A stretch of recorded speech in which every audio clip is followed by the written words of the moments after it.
Ja, meestal, dat weer een fantastische simmerdag met temperaturen heeg van zo'n 26 tot 27 graden. En het viel ook wat broodske nerig aan. En dat hier ik wel te krijgen met een vervroring die er aankomt. Maar hier bij Stroon in Haans wie het nog super mooi waar. Even om op de Stroon te lezen.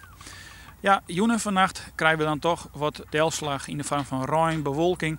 En er is ook nog en dan een klap tonger mogelijk. Minimumtemperatuur die komen te lezen om de 15 graden.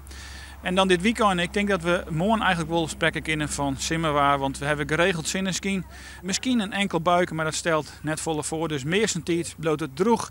En de temperaturen die komen te lezen tussen de 20 en 22 graden.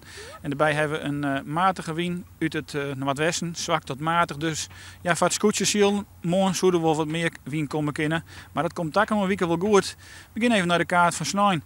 Eigenlijk een kopie van morgen. Geregeld zinneschien. Ik heb het gewoon droog laten, want die kans op die bui is vrij licht. En de temperatuur is een beetje hetzelfde als morgen. Een graad of 20 tot 21. Maar dan snijden wel meer wind en matig gewoon vrij krachtige zuidwester.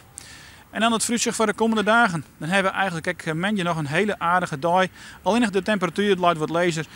Misschien een buiken en een graad of 18.